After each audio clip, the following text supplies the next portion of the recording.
well, when I have been working with it, and I've really enjoyed it. I really, really have enjoyed it. It's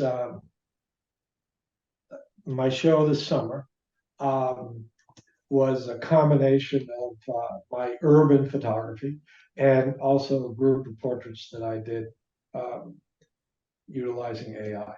And it probably was I was telling Anna this earlier, is that it might have been the most enjoyable show that I've had in a long time, if not all, maybe not always, but certainly one of the most enjoyable exhibitions that I've had for many reasons. People were really intrigued by it. People were frightened by it.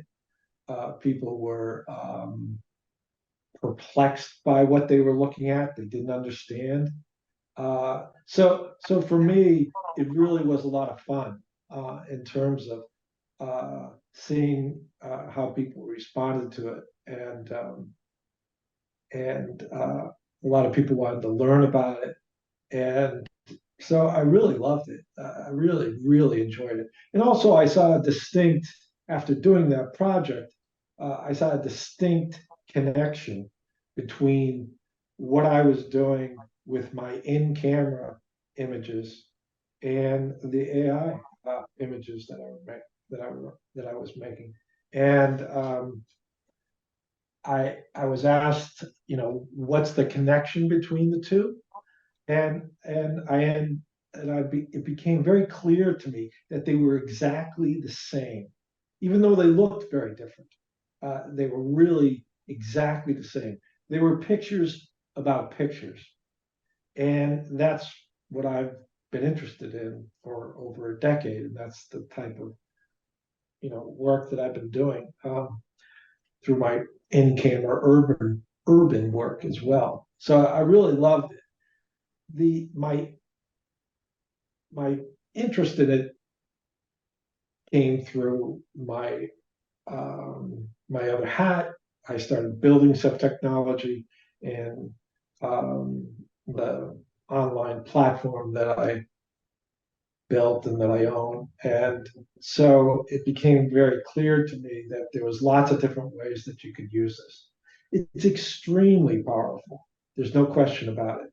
But I don't believe it's necessary. I don't like the fear mongering that goes on about it. I think the fear mongering rings so clear to me anyway, because of my age. That's the exact same fear mongering as photographers anyway that people were saying about the move from analog to digital photography, and that people were saying, "Oh my God, you're not going to know the truth anymore. You're never going to know what a real picture is anymore. You're not going to need art photographers anymore. It's going to take away all of our jobs." And all of that rings from the beginnings of technology to the beginnings to, as I said, from analog to digital. Everybody said the same thing, and none of that comes true. And I am a firm believer in the use of technology, no matter what it does. Certainly, there is a lot of bad actors in the world who utilize technology in a bad way. There's no question about that. Utilizing artificial intelligence to do police profiling and things like that. There is no question. There are bad actors in the world. We've had the worst bad actor running the world, our previous president. So, and we can always, I'm a firm believer in that technology can overcome bad actors and overcome bad technologies. And I think that we've seen that through the history of technology.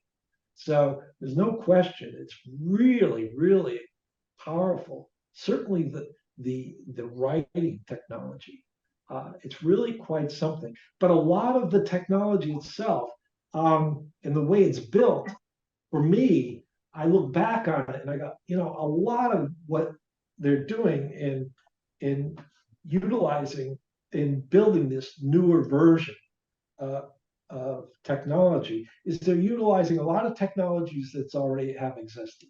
They're using large data, they're using machine learning, they're using a lot of techniques that have been around for a long time.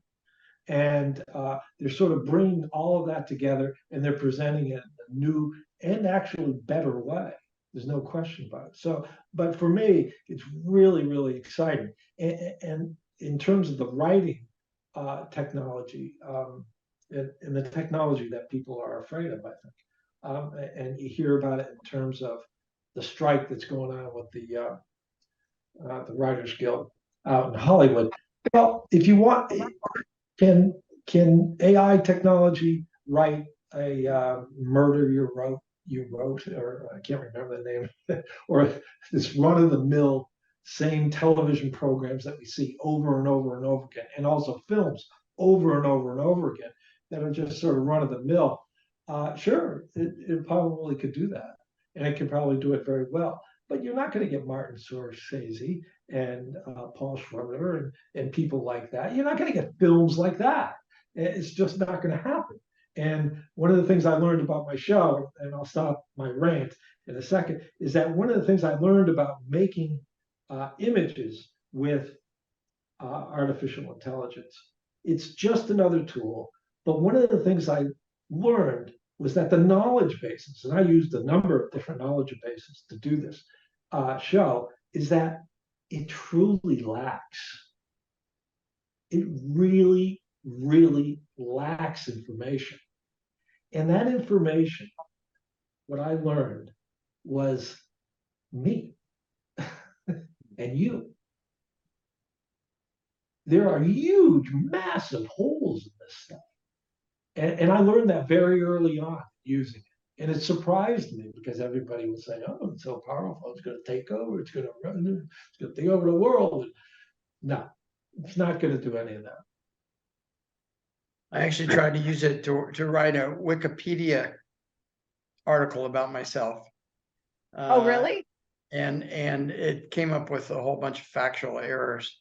I used ChatGPT, and there's so much there's a lot of biographical material out there about me, and so I didn't think it would be that hard to do. But they got me being born 20 years after I was born in Boston and not in Cincinnati, and all kinds of stuff. But I'm sure it'll get a lot better. And what I'm assuming is that it's just like we all had to learn word processing when that came out, and that people would be dumb not to learn how to use artificial intelligence if you're in high school and going through college. Yeah, it really is. It's just an extra tool, and there's nothing to fear about it. And like you just said, it's sort of like, it reminds me of optical character recognition, in the 80s and in the 90s, that as it came up, it would be 95% correct, 98%. But that small percentage on a single page is important that it wasn't getting. And so it really does miss a lot. And also the identification of the source itself. A friend of mine was talking to me about it, how can it differentiate between comedy or a Saturday Night Live's sketch about Bill Clinton and Bill Clinton's actual speeches. So I mean, how does artificial intelligence take that data and actually parse it so we end up with something that's accurate? So it also, one of the big tasks of it is actually identifying the source of where you get this data. And that's a big task. It probably can do it. Well, I know it can do it because I've been working on it, but it has to be more pointed than it is today. So it's got a long ways to go. Henry Kissinger giving a speech about opening China, and Henry Kissinger being imitated on Saturday Night Live. They don't. Which one's going to be? Put it in the chat GPT. I said I'm doing this out of a courtesy to not ignore you when it comes to artificial intelligence. But have you looked at it at all? And have you tried to fool around with it? I'm not really here.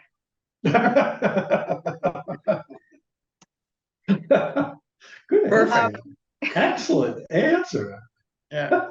Okay, when Francis first started making his photographs, his AI photographs, I hated them. They Mm. freaked me out. They gave me nightmares. I couldn't even go up into his studio anymore. It gave me such a visceral weirdness. And that lasted for about a month. And now I love them. But there was this push and pull between these images. Like it was just a visceral thing, creepiness. But now I see the beauty and the oddness of them. So you should have you seen his? You should look at them. No, I It's very- haven't. And are they it's on your very- website? Are they on your website? No, but they're on the schoolhouse. Go to the schoolhouse. Go to exhibitions Okay. and go to my exhibition. You'll see. and what you'll I show. and it'll be interesting to see how you respond to them. Yeah.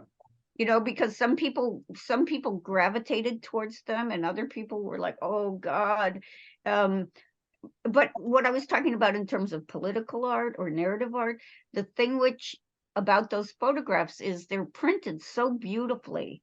The black and white and the tonal quality, they're so gorgeous that you are sucked towards them.